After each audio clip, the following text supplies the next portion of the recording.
Hello and welcome to the lecture number 4.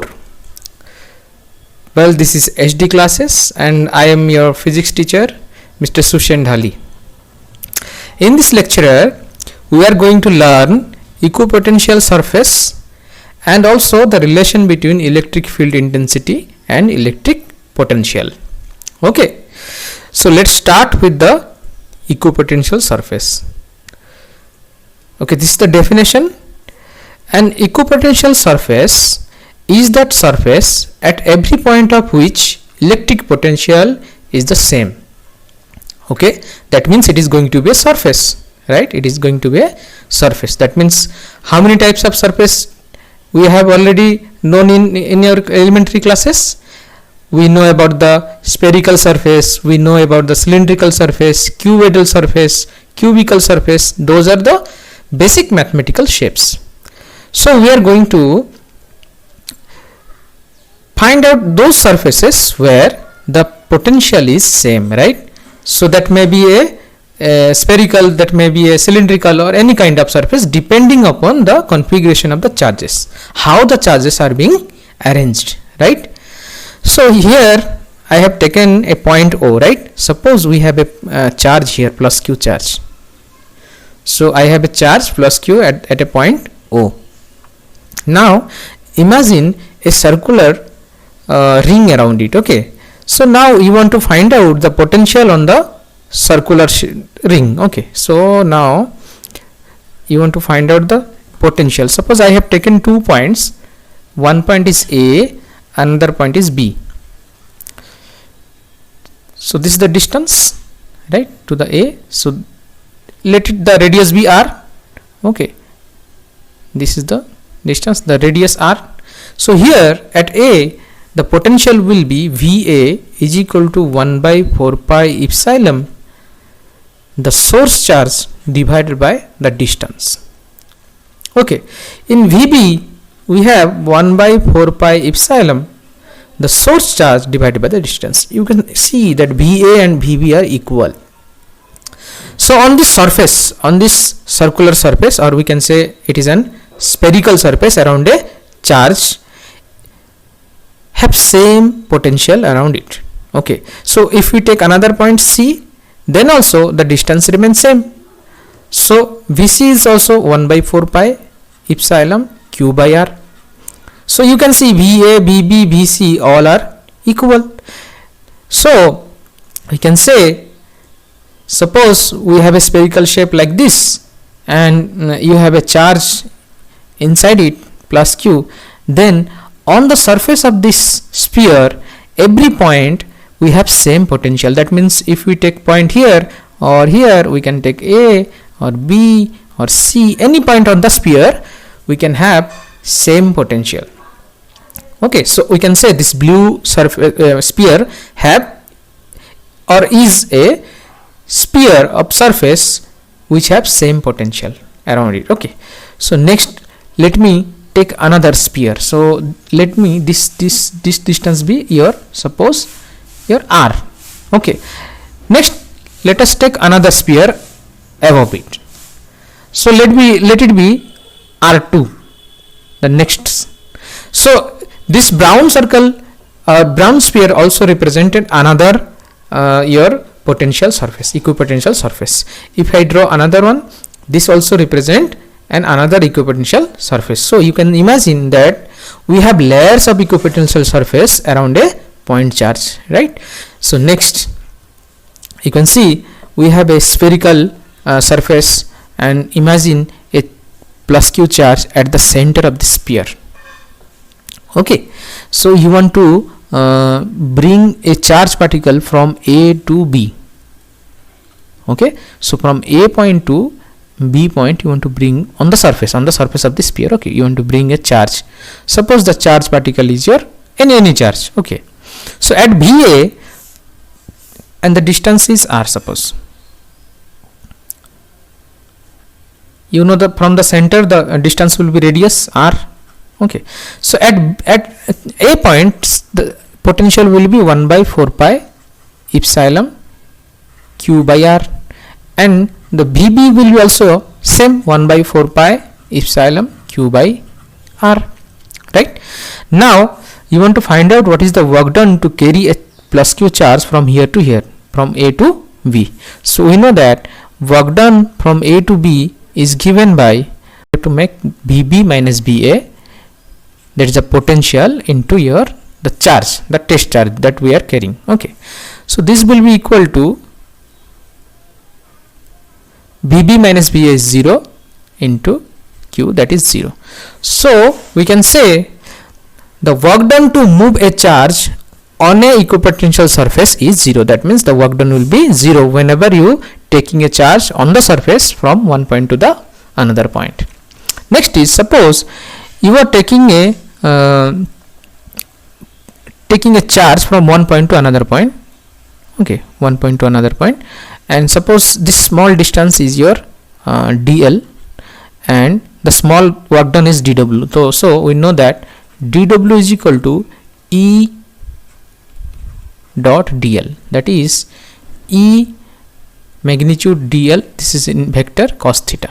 So that is dot product, so we write it E dl cos theta. Okay, we know that this is 0, so 0 is equal to E dl cos theta. So 0 by cos theta, sorry, so 0 by E dl is equal to cos theta. This implies cos theta is equal to 0, so value of theta is 90 degree. Okay, so we can say the angle between the elementary displacement and the electric field is your 90 degree. So let me show you. Suppose this is your plus Q charge here, and the direction of the electric field is in this direction, radially outward, so this is E. Okay, suppose you are taking a charge from A point to another point B, this is dl. Okay, suppose this is dl, then the dl vector has a direction tangent to this circle, right? So this is 90 degrees. So the angle between the dl vector, the displacement vector, and the electric field is always 90 degree. Okay, so this is for any charge configuration, equipotential surface through a point is perpendicular to the electric field. That means it is always 90 degree. Okay, electric field and your what, equipotential surface, because this dl represent the equipotential surface. You can see this displacement vector represents the equipotential surface, and it is always perpendicular to the electric field. So next we will see some configurations and the equipotential surfaces around it. Okay, so first of all let me discuss this one. This is equipotential surfaces for a point charge. Okay, you can see here we have a point charge, and these blue lines are your electric fields radially outward, because this is positive charge, so they will move outward, radially outward. And these circles, this brown color circles represents your these are not actually circles, this is represented in the in your two dimensionally. In three dimensional these are spheres. Okay, these are spheres of different radiuses, and this represent the equipotential surface. That means if you move a charge from here A point to the B point, then there will be no work done, right? And you can see this displacement vector will always perpendicular to the electric field. Okay, now if you move a charge from A point to C point, that means one equipotential surface to another equipotential surface, then there must be an work done. Okay, then work done is not equal to 0, but on the surface it is always 0, the work done is 0. You can see in the next one is your when the electric fields are parallel to each other. So these are the electric fields, okay, going outward, and they are parallel to each other. You can see. So I would to okay, so these are the electric fields. So these lines are represent electric fields. Okay, so this A, B, C, these are the planes which represent the equipotential surfaces. So you can see this, the electric field and the equipotential surfaces are perpendicular to each other. That means they form a 90 degree between them. So in this way we can form many layers of equipotential surface here, while the electric fields are parallel to each other. Okay, next is here you can see this is a 2-point charge system configuration. One is positive, another is negative. Okay, so this is a dipole actually. So in around a dipole, this pink line represent the electric fields. You already studied the electric field around a dipole, and these green dotted lines represent the your equipotential surface. And you always see that the electric field and the equipotential surface is always 90 degree to each other. At every point it is always 90 degree to each other. That means if you know the electric fields, then you can draw the equipotential surface by taking the 90 degree angle, right? So in this way, the last one is when the system is same charge, this negative charge, and these lines represents your electric field, and this green line represents your equipotential surface. That you can see this is oval shape and this is an irregular shape, right? This is an irregular shape. So we can say for different configuration we have different type of equipotential surface. For a single charge we have spherical surfaces. For a parallel line of electric fields we have planar surfaces. For a dipole system we have a random surfaces. Okay, these are surfaces, these are not lines. They will form a spherical surface or some kind of surface, not exactly sphere but elliptical ellipsoid maybe. Okay, here also you can see dumbbell shaped. So dumbbell means this is not a planar structure, this will be a 3-dimensional structure. Okay, so in this way we can say that equipotential surfaces are formed depending upon how the charges are configured or how the charges are arranged. Okay, next is your relation between electric field intensity and E, that is your E, and your potential B. Okay, so let me draw this diagram.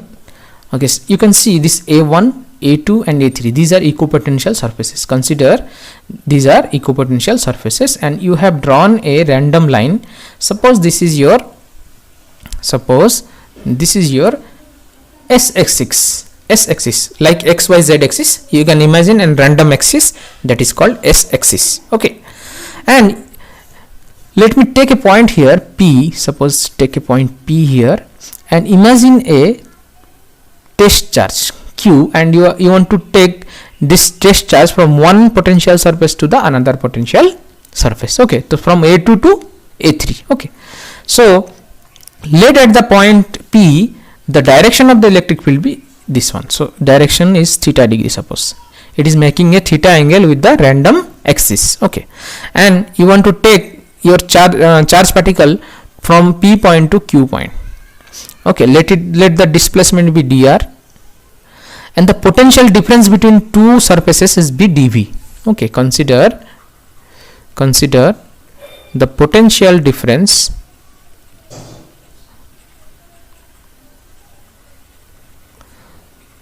between A2 and A3 B dV. Okay, that is dV is the potential difference. Okay, all set. Next, if this is so, we know that work done per unit charge. Okay, work done per unit charge is your potential. So let the work done to take the charge particle Q from P to Q be dW. Okay, so this be dW by Q. This is dV, this is simply dV. Okay, so I have put an minus mark here. Why I have taken a minus charge? Because the negative sign for decreasing potential in the direction of E. So in the direction of E the potential is going to be decreased. Okay, so from P to Q point the potential is going to be decreased slowly. So since it is decreasing, so we have taken a negative sign here. Okay, so this can be written as so this can be written as dW is equal to Q minus sign here dV. Let it be equation 1. Okay, we also know that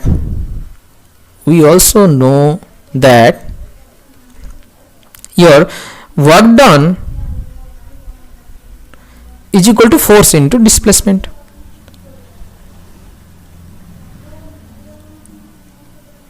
This is the elementary formula that we have learned in class 9th, right? So work done is dW, force is your electrostatic force, dot your displacement is dr. Here dr is the displacement, pq, right? So now this will be equal to dW equal to, force can be written as QE dot dr. Why it is written as QE? Because we know that electrostatic force in magnitude form can be written as the charge into your electric field. Okay, this is magnitude form, we can just put an vector sign here. Okay, so F can be written as your Q into E. Okay, so I have just written in the place of F is Q into E. So let me take to the next page. So this can be written as dW is equal to your Q E dot magnitude of E cos theta, because that was a dot product. Okay, so now this is, let this be equation 2. Okay, so you can see here we have dW is equal to minus q dV, that is equation 1, and here we have dW is equal to your QE dr cos theta. That means the RHS will be going to be equal, right? So by equating RHS, so now by equating the RHS, minus q dV is equal to QE dr cos theta. This implies minus q dV divided by q dr is equal to E cos theta. So I have taken q and E to the LHS, so they are multiplied here, so they will get divided here, right? So q cancel, this will be minus dV by dr is equal to E cos theta. Okay, so if this is the direction of E and this is theta, then you can see E can be resolved into two parts. This is called resolution of vector, right?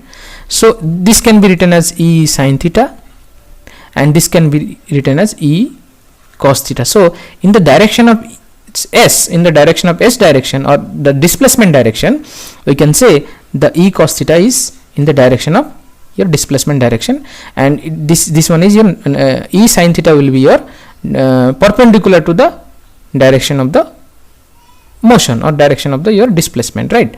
So we can say this E cos theta can be written as ES, okay, that is electric field along S, okay, is equal to minus dV by dr. So this is the relation between your electric field and your potential, okay, electric field and potential. So this term, this dV by dr is called your potential gradient. Okay, so dV by dr is called potential gradient. So what is potential gradient? It is simply the magnitude of dV changing with the distance dr. So potential gradient is the magnitude of potential per unit displacement. So per unit displacement, this is called your potential gradient, or displacement normal to the equipotential surface, and it is always normal to the equipotential surface. You can see if this is equipotential surface, then dV by dr means this is the direction of ES, right? This is 90 degree. Okay, this is 90 degree. This is your equipotential surface and this is the displacement, and this will be always your 90 degree. Okay, so you can say mathematically the potential gradient means, so potential gradient is equal to your minus dV by dr. Okay, so not minus dV by dr, only dV by dr. Okay, now can erase is just dV by dr. Okay, here you can see I have written, in the region of strong electric field, equipotential surfaces are more closely packed, whereas in the region weak electric field, the equipotential surfaces have more gap between them. Okay, let me prove this. We have got that ES is equal to, or electric field is equal to your minus dV by dr. Okay, so this implies dr is equal to minus dV by es. Okay, so this implies, because it is dr is divided here, so it will go multiplied here, and es will get divided here. Okay, so dr is inversely proportional to es. So you can see the displacement means the gap between them. So even when you increase es, it will decrease. Okay, when es is increased, that means electric field is increased, the dr is decreased, that means it is going to come closer. Okay, so A2, A3, A1, these potential surfaces will come closer. So it is written here, in the region strong electric field is more, right? Equipotential surfaces are more closely packed, that means they are going to come closer. Okay, because dr is going to decrease. And in the vice versa, when electric field is less, okay, when it is less, it is more. So if it is more, then it is going to be increased, so they will get separated, so the gap between them will going to be increased. You can see in the weak electric field, the equipotential surfaces have more gap between them. Next is potential gradient dV by dr is a vector quantity, because we are writing E is equal to minus dV by dr, right? And we also know that E is a vector quantity, right? So obviously if vector quantity is equal to vector quantity, then obviously the potential gradient, this dV by dr, is also a vector quantity. But only difference is here we have a negative sign. That means whenever we increase the electric field, it will get decreased, or in the direction it will get decreased. That same thing has written here, is a vector quantity as it is equal to negative or electric field along the direction of displacement vector. Okay, so this is all about your lecture number 4. Okay, I hope you have understood all the concepts, and you can find some notes in my description section, and also you can find some interesting questions related to this concept in my description section and its answer. Okay, thank you for watching. I hope to see you in the next video in LT5. Thank you.